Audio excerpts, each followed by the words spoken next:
हरिओम. चिंतन. प्रवचन क्रमांक 74. मुनी. मुनी याचा अर्थ जो बोलता येत असूनही काये वाचे मने आध्यात्मिक तत्त्वज्ञान जाणून मौन झालेला आहे तो. असा मुनी देह जीवित राहण्यासाठी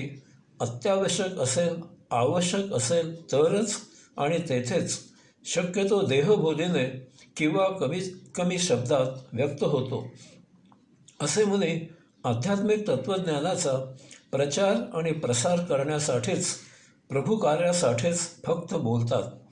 बोलणाऱ्याचे दगडही खपतात, विकले जातात, परंतु न बोलणाऱ्याचे चणेही खपत नाहीत, विकले जात नाहीत, अशी म्हण आहे.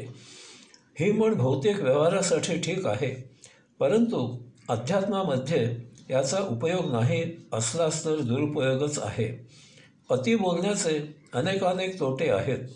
अति बोलण्याची सवय झाली तर आपण अनेक वेळा जेथे जे बोलू नये ते बोलतो.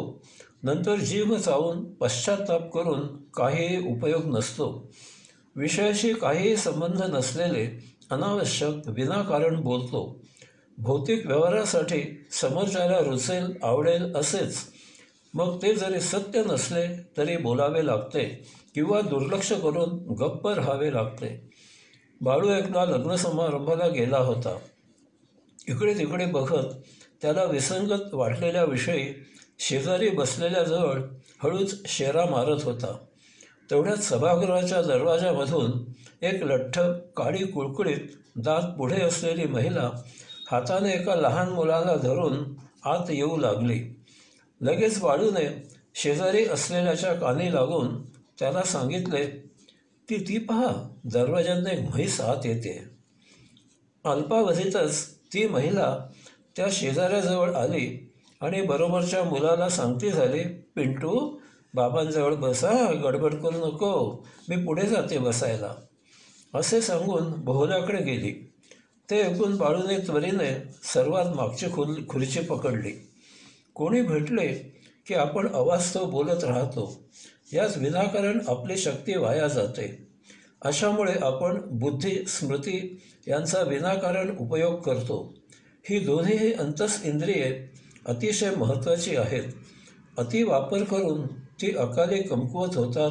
डोळे कमजोर झाले, कान कमजोर झाले तर आपण चष्मा, श्रवणयंत्र वापरू शकतो, परंतु बुद्धी, स्मृती कमकुवत झाली तर त्यासाठी अशा काही यंत्रांची सोय नाही.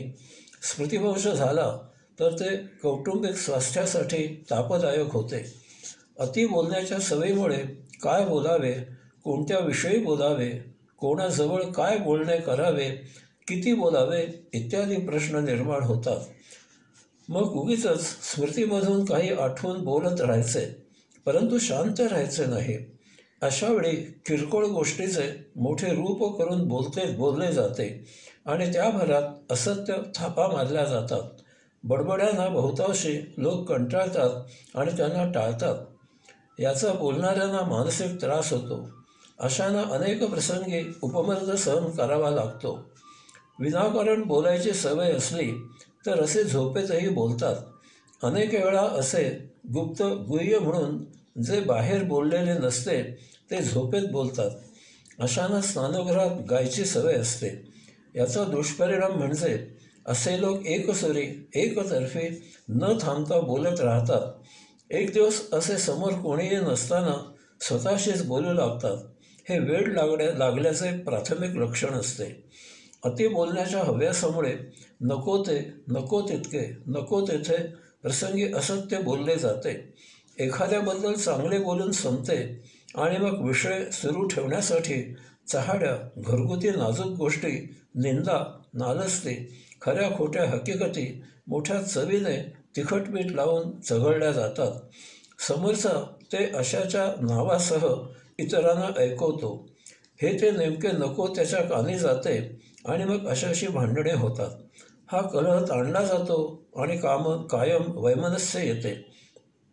अशा बहुसंख्य लोकांना वृद्धापकाळी घरचेच असे नव्हे तर इतर कोणीही विचारत नाहीत. पोटची मुले परकी होतात.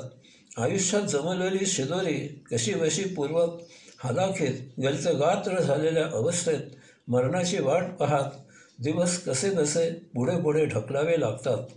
माझे एक निरीक्षण असे आहे की दुष्काळात 13वा महिना असल्याप्रमाणे अशांना दीर्घायुष्य असते. लोक मरण नको म्हणून प्रयत्न करत असतात आणि असे मरण यावे म्हणून प्रयत्न करत असतात. जिवंतपणी मरणाचे डोहाळे लागतात. उघड्या डोळ्याने मरण पाहावे लागते. हे सहनशक्तीच्या पलीकडे अति झाले की आत्महत्या करतात. मरणोत्तर काळात तिर्यक योनीचे सभासद होतात. आतापर्यंत हे निरीक्षण झाले भौतिक आयुष्याच्या दृष्टीने. आध्यात्मिक दृष्टिकोनामधूनही हे जीवन समजून घ्यावे. आत्मपरब्रह्म पुरुषोत्तमाची भाषा आहे मौन. यामुळे आपण जितके जास्त बडबड करू तितके तितके आपण मुक्तीपासून दूर दूर राहतो.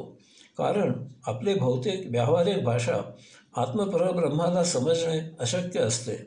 यामुळे आपण जितके कमीत कमी बोलू, अव्यक्त राहू, जितके मौन राहू तितके तितके आपण स्वतःजवळ राहू लागतो.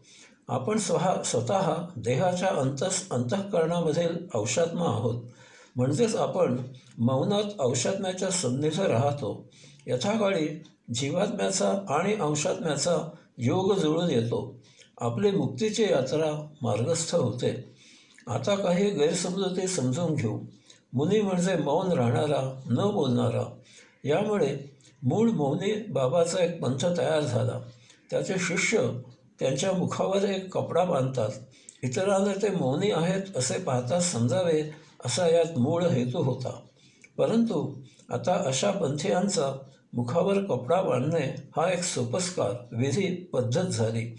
ते सदा मौन राहतात. परंतु भौतिक देहधर्मासाठी तर व्यक्त व्हावेच लागते. मग काय, त्याने एक नामी शक्कल शोधली. ते देहबोलीने म्हणजे खाणाखुणा करून व्यक्त होऊ लागले. पाटीवर किंवा कागदावर पेन्सिलीने, तळहातावर बोटाने अक्षरे लिहून व्यक्त होऊ लागले. याचा एक हास्यास्पद प्रकार म्हणजे काही जण उपासना म्हणून आठवड्याला, महिन्याला किंवा 3 दिवस मौनव्रत पाळू लागले. अर्थातच हे स्पृहणीय आहे. परंतु हे लोक या मौनावस्थेत पाटीवर किंवा कागदावर पेन्सिलीने, तळहातावर बोटाने अक्षरे लिहून व्यक्त होऊ लागले. काय उपयोग आहे अशा या मौनव्रताचा?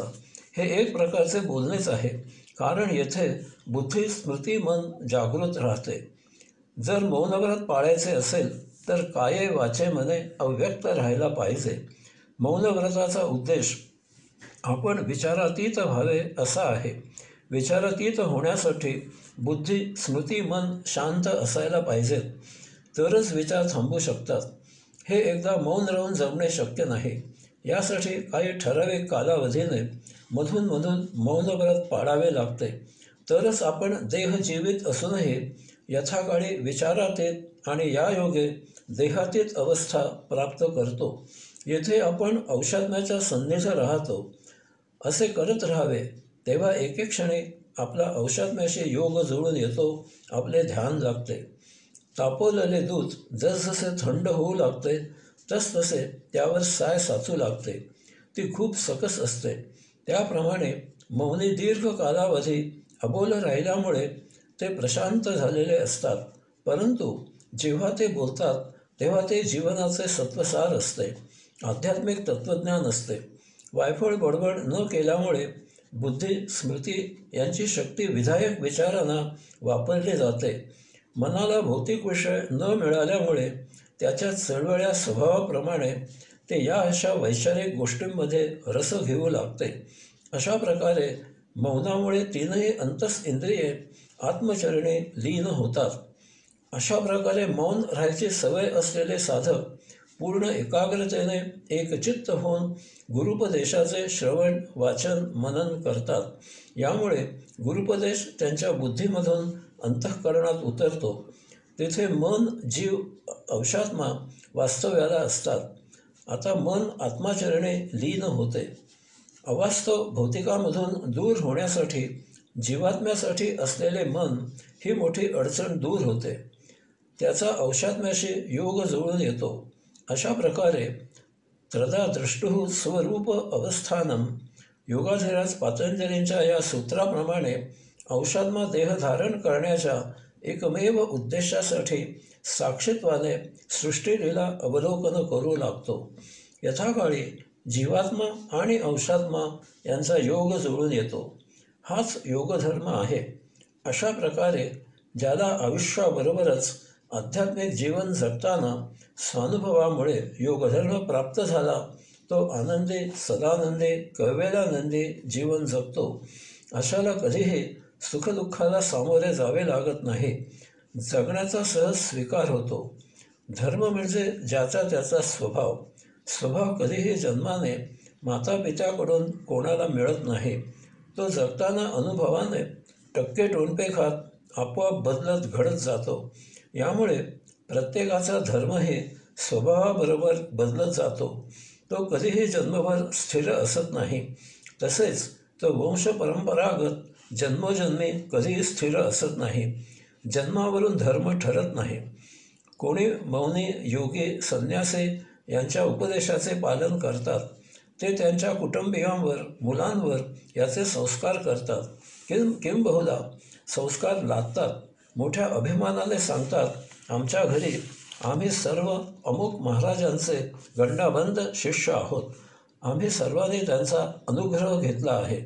अशा या महाराजांचे, स्वामींचे, योग्यांचे, संन्याशांचे सध्या पेव फुटले आहे. कोणाला योगासने, कोणाला भपकारा, कोणाला जरासे संस्कृत येत असते. या जोरावर ते योगगुरू, आध्यात्मिक गुरु म्हणून मिरवत असतात. भौतिक ऐहिक सौख्यासाठी हपापलेले लोक अशांच्या भजनी लागतात. कोणाला कर्मधर्म संयोगाने काही अनुभूती मिळते, ते याचा प्रचार करतात. अशा अनेक जणांचा एक पंथ, संप्रदाय, शिष्यवर्ग तयार होतो. एक संध असलेला समाज विभागला जातो. यात लहान मुले असतात.